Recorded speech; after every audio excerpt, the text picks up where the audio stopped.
तो इस वक्त की बड़ी खबर, निकता मामले को लेकर तौसीफ दोषी करार दिया है अदालत ने। तौसीफ के साथ साथ रेहान भी दोषी करार दिया गया और अब शुक्रवार का दिन बेहद अहम, जब सजा पर बहस होगी। तीसरा आरोपी बरी किया है अदालत ने। सीधा रुख करते हमारे सहयोगी रुमान अदालत से हमारे साथ जुड़े हुए हैं, साथ ही साथ आमिर हमारे सहयोगी जुड़े हुए हैं निकिता के परिवार के लोगों के साथ। लेकिन पहला रुख रुमान, और क्या कुछ अपडेट? शुक्रवार का दिन बेहद अहम।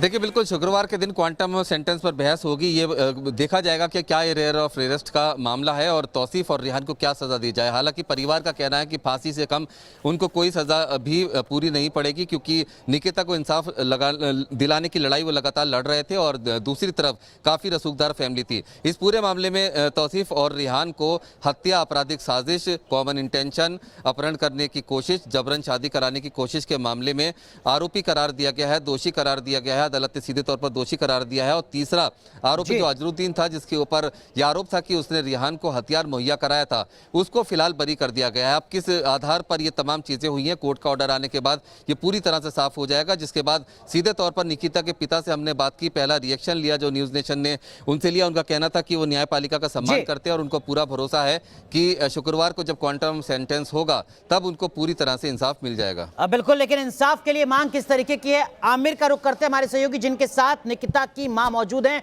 आमिर इस वक्त निकिता के घर पर है। आमिर, किस तरीके की सजा की मांग निकिता की मां की? फांसी?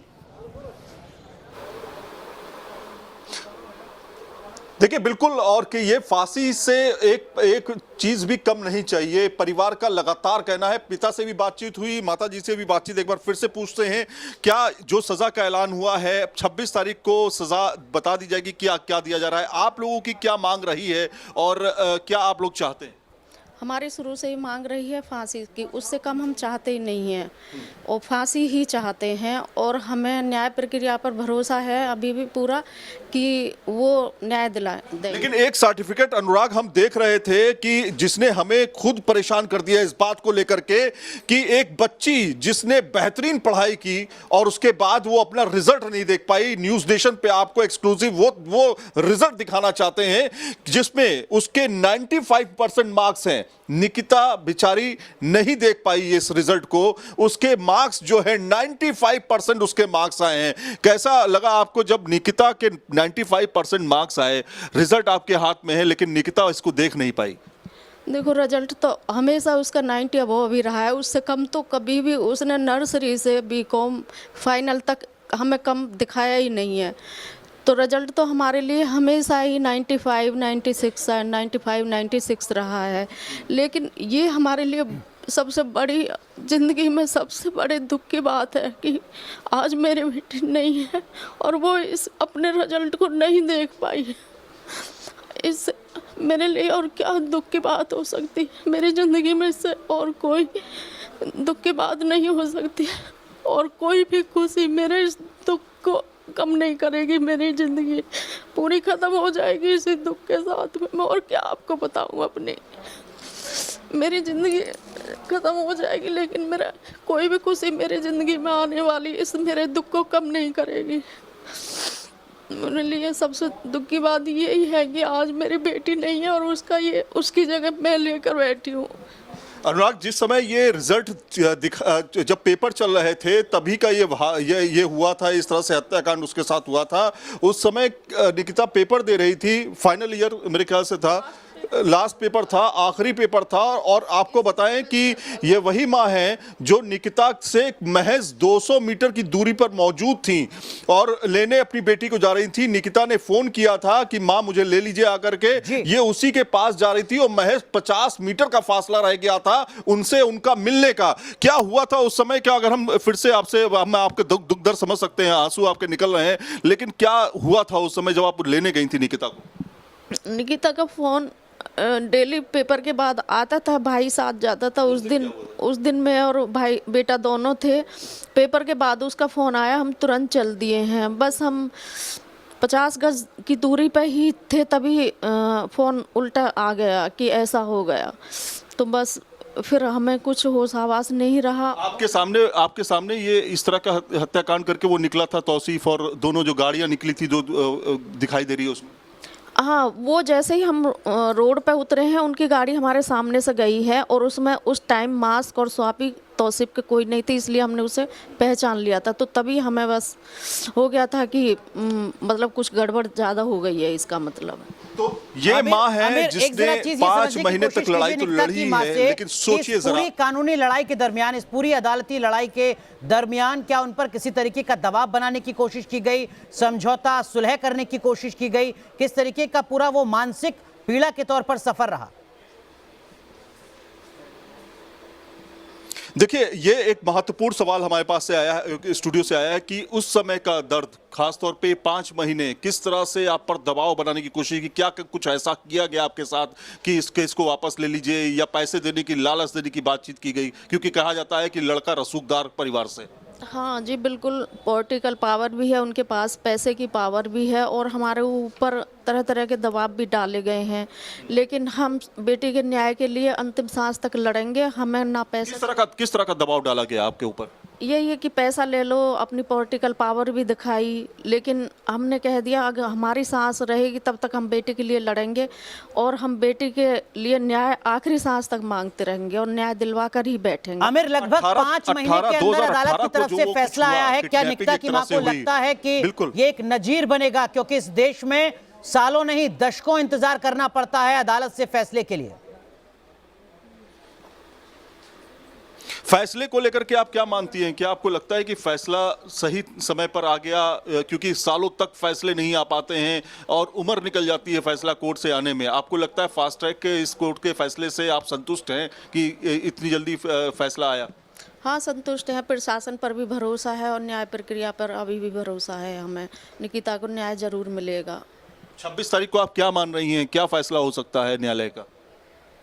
हमें तो यही है कि फांसी की सजा उन दोनों को जरूर मिलेगी और यही ऊपर वाले से भी हम दुआ मांग रहे हैं। अनुराग, मैं आपको बताऊं कि करीब 55 से 56 लोगों की जो है बकायदा यहाँ इस मामले पर बकायदा उनसे बातचीत की गई और गवाह के तौर पे आए। 2 गवाह उनकी तरफ से जरूर पेश किए गए, लेकिन जो वीडियो एविडेंसेस थे और उसको खंगाला गया, जब देखा गया तो उसमें साफ तौर पे नजर तौसीफ और उसका दोस्त नजर आया। तो कुल मिलाकर के बड़े एविडेंसेस थे, पूरे देश ने इस वीडियो को हिला कर रख दिया था। आमिर, माफ कीजिएगा, आपको रोक रहा हूं, जरा सीधा रुक करते हैं। रुमान का जो इस वक्त कोर्ट परिसर में मौजूद हैं, वही अदालत जहां से अब से कुछ ही देर पहले फैसला आया है। रुमान, क्या कुछ और जानकारी मिल पा रही है? और साथ ही साथ निकिता की तरफ से, निकिता के परिजनों की तरफ से जो वकील पेश हुए, उन्होंने क्या कुछ दलील दी इस पूरे मामले को रेयरेस्ट ऑफ द रेयर के तौर पर अदालत में पेश करने के लिए?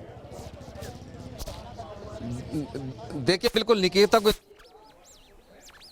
जगन्नाथ सिंह रावत जी हमारे साथ मौजूद हैं, जो निकिता के वकील हैं, और मैं आपसे जानना चाहूँगा कि क्या क्या दलीलें हुई और कितना लंबा सफ़र रहा इस यहाँ तक पहुँचने के लिए? देखो, ये एक ऐसी मिसाल है, 5 महीने में अदालत ने अपना फैसला सुनाया। इसमें मैंने अकेले नहीं, अब बाकी सभी और हमारे काफ़ी वकील साथी हैं, उन्होंने भी सबने हेल्प किया, सबने केस लड़ाया। इसमें हमारे संजीव जैन हैं, संजीव राव हैं। किस तरह की दलीलें रही जिन्होंने इनको दोषी करार दिया और क्या सबूत रहे? उनके खिलाफ जो भी हमने अपनी गवाहियाँ पेश करी, जो भी हमने डॉक्यूमेंट्री सबूत पेश किए, वो सब उनके खिलाफ थे, इसलिए उनको दोषी करार दिया। अदालत ने आज क्या दोषी करार देते हुए क्या टिप्पणी की और किन किन धाराओं में किस किस को दोषी करार दिया? अदालत ने ये 3 मुलजिम थे, तौसीफ, रेहान और अजरुद्दीन। अदालत ने अजरुद्दीन को तो बरी कर दिया और तौसीफ को, रेहान को धारा 302, 120/34 IPC के अंदर दोषी करार दिया है और 366, 511/34 IPC के तहत दोषी करार दिया है। तौसीफ को एडिशनल 27(1) आर्म्स एक्ट के अंदर दोषी करार दिया, जिनकी सजा 26 तारीख को अदालत सुनाएगी। 26 तारीख को शुक्रवार को क्वांटम सेंटेंस है, उस दिन क्या बहस होगी और क्या आपको उम्मीद है कि कोर्ट का क्या रुख रहेगा? हमारी तरफ से भी हमारे वकील भाई भी बहस करेंगे और डिफेंस काउंसिल भी बहस करेंगे अपने जी रुमान, हम तो फांसी तक की सजा मांग करेंगे।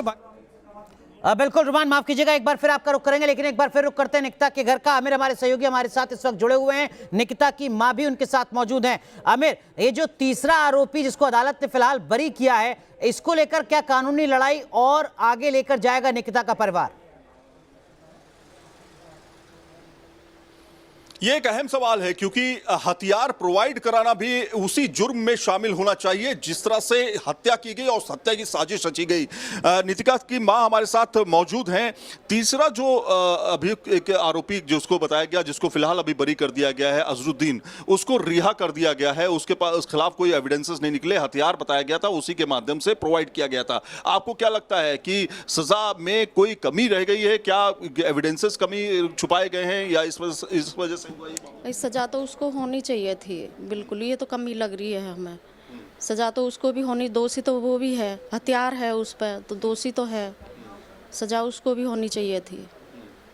आस पड़ोसी भी हैं। आपको बताएं कि आपसे मैं जानना चाहता हूं, आप कौन है निकिता की? मैं निकिता की मामी हूँ। आप मामी हैं, तो आज के फैसले को किस तरह से देखती हैं आप? आज के फैसले को अच्छा ही है। देखो जो भी है ये मिल रहा है फैसला, तो हमें इस पे है कि ये अच्छा ही है जो भी फैसला हुआ है इनकी तरफ से। देखिए, पूरा परिवार हमारे साथ इस समय मौजूद है और निकिता की माँ है, निकिता की मामी है, उनकी बहन है और भाभी हैं, तमाम लोग हैं जिन्होंने ये कहा है हमसे कि जो फैसला है वो बहुत अच्छा फैसला है, लेकिन ये डिपेंड करेगा कि फांसी की सजा होती है कि नहीं होती है, क्योंकि जिस तरह से निकिता की हत्या की गई थी पूरे देश ने देखा था, पूरा झकझोर दिया था। हमने भी इसको कवर किया था, किस तरह से प्रदर्शन किए गए थे और निकिता के लिए फिर जब उसकी बॉडी जो थी मॉर्चरी में पहुंची थी, किस तरह से वो पूरा माहौल था, कितना गमगीन माहौल था। एक ऐसी बेटी जो पढ़ के ऑफिसर बनना चाहती थी। बिल्कुल आमिर, लेकिन साल 2018 में भी निकिता को इसी तरीके से परेशान किया गया था। निकिता के परिजनों ने एफआईआर कराई थी, बाद में दबाव बना, एफआईआर वापस ली। क्या निकिता की मां को कहीं अफसोस होता है, पछतावा होता है कि अगर उस वक्त उन तमाम लोगों की बात ना मानते तो शायद आज निकिता जिंदा होती? यही बात हम उनसे कहना चाह रहे थे, निकिता की मां से, कि 2018 में अगर कड़ी कार्रवाई हो गई होती तो शायद आज निकिता आपके पास होती। हाँ, अब हमें लगता है कि कुछ कमी हुई है, लेकिन हम भी क्या करते, 3 महीने तक कुछ नहीं हुआ था उनका, तो हमने बेटी के फ्यूचर को देखते हुए फैसला कर लिया। नहीं, एक अपराध होता है, एक बच्ची का अपहरण किया जाता है, आप एफआईआर दर्ज करती हैं और अपहरण मामले भी बहुत संगीन मामले माने जाते हैं। उस मामले को क्यों रफा दफा कर दिया गया? क्या आपकी क्या जो जांच है उसमें कमी रह गई, एविडेंसेस में कमी रह गई? क्योंकि आप कह रही थी कि निकिता ने बकायदा गवाही दी थी कि उसका अपहरण किया गया और यहां तक कि अनुराग कि उसके ऊपर धर्म परिवर्तन करके शादी करने का आरोप भी लगाया गया, दबाव डाला गया। क्या हुआ था बताइए। उस समय हमने यही देखा कि उनका कुछ नहीं हुआ, वो पॉलिटिकल पैसे में दोनों चीज़ में पावर हैं, पावरफुल हैं पूरे। तो निकिता ने उस समय आपसे क्या कहा था कि कैसा क्या हुआ उनके घर पे ले जाकर? हाँ, उनके घर पर ले जाकर उनकी फैमिली ने दबाव बनाया उसके ऊपर, धर्म परिवर्तन करके शादी करने के लिए उसके ऊपर खूब दबाव डाला। निकिता नहीं मानी तो फिर हमारी पुलिस जाकर निकिता को उनके घर से ले आई। तो ये अपहरण किया गया था एक तरह से? जी, अपहरण किया गया था। तो इस वक्त की बड़ी खबर हम आपको बता रहे हैं, निकिता मामले में तौसीफ दोषी करार दिया है अदालत ने। तौसीफ के साथ साथ रेहान भी दोषी करार दिया गया है और अब शुक्रवार को सजा पर बहस होगी। हालांकि तीसरा आरोपी अजरुद्दीन बरी कर दिया है अदालत ने। हमारे सहयोगी हमारे साथ जुड़े हुए हैं। आमिर इस वक्त निकिता के परिवार के साथ मौजूद हैं। आमिर, एक मां के तौर पर क्या कुछ संदेश इस वक्त देना चाहेंगे निकिता की मां, क्योंकि 2018 में अगर वो चाहती तो तभी एक सख्त मैसेज जा सकता था। अब अगर किसी भी निकिता के साथ, किसी भी बेटी के साथ इस तरीके का हो तो उसका परिवार और वो बेटी क्या करे? बिल्कुल, ये अहम सवाल है और ये इसलिए भी अहम सवाल है क्योंकि बेटी खोई है इन्होंने अपनी। आपसे ये जानना चाहेंगे कि क्या आपको लगता है क्या होना चाहिए जिससे ये एक नज़ीर बन जाए और निकिता इस तरह से ना खोए परिवारजन, और क्या आप लोगों के दिमाग में चल रहा है? क्योंकि जिस तरह से ये पूरा कांड हुआ उसने पूरी दुनिया को, क्या पूरे देश को, पूरी दुनिया को हिला के रख दिया था। देखिए, जिस तरह से ये कांड हुआ है, दिन में दिन बिल्कुल पब्लिक के बीच में हुआ है, और ऐसे में तो इसका फैसला ऐसा आना चाहिए कि जो दुनिया देखे और आगे ऐसा दोबारा कभी फिर ना हो। और मैंने तो, मेरी बेटी तो चली गई, अब मैं लड़ रही हूँ, तो और बेटी तो कोई ना जाए। और बिल्कुल। और अनुराग, जब हम इससे बातचीत कर रहे थे निकिता की मां से, जब बातचीत कर रहे थे लगातार, तो रुमान के साथ निकिता के पिता इस वक्त मौजूद हैं। जी रुमान, पक्ष के लोग हैं वो तो हम पे तरह तरह के एलिगेशन लगवा रहे हैं दूसरों पे, लेकिन हमने उनकी परवाह नहीं की और आगे हम बढ़ते गए हैं। और आज न्यायालय ने जो दोषी करार दिया है दोनों मेन अभियुक्तों को, तो हमें इतनी आशा जरूर जगी है कि हाँ, दोषी तो करार दिया है और 26 तारीख को जो बोला गया है कि ज़रूर जज साहब जो है इनको फांसी की सज़ा देंगे और निकिता की आत्माओं को शांति मिलेगी। और कोर्ट ये भी सिद्ध करेगा कि राजनीतिक रसूख वाले, धनबल रसूख वाले और जो बदमाशी मीन्स आपराधिक रसूख वाले जो हैं वही नहीं गोली मार सकते हैं। न्यायालय गरीब को भी, अमीर को भी, सभी लोगों को समान दृष्टि से न्याय देती है। ये भी हमारी भारत की न्यायालय को प्रूव करना है ये, अन्यथा हमारे लिए तो हम तो केस लड़ नहीं सकते हैं अगर इस तरह से होगा तो, और हम अभी भी डरे हुए हैं। आपको किस बात का डर है? आपकी होनहार बेटी को मार दिया गया था, इस तरह से मारा गया था, रसूखदार परिवार सामने था, आपने हौसला रखा और सारे देश का प्यार आपसे मिला, आपको मिला, तो अब किस बात का डर है? कि अभी भी कोई धमकियां आती हैं और क्या इस बारे में आपने न्यायालय को भी सूचित किया? नहीं, धमकियां तो नहीं आती हैं, पर तरह तरह के एलिगेशन हमारे ऊपर लगाए जाते हैं, तो हम उसको लोगों को बताते बताते थक जाते हैं। तो जी, अब इसी तरह का है। दूसरा ये केस ऐसा है कि इसमें जो दोषी परिवार के लोग हैं वो जरूर हमें चुप करने की कोशिश करेंगे। तो अब जो आपका फैसला आना है, यकीनन तो शुक्रवार का दिन बेहद अहम होगा। बहुत बहुत शुक्रिया फिलहाल इस वक्त की बड़ी खबर साझा करने के लिए। रुमान और आमिर, आप दोनों का देखना होगा कि अदालत शुक्रवार को क्या कुछ सजा सुनाती है। एक छोटा सा ब्रेक, तुरंत हाजिर होते हैं।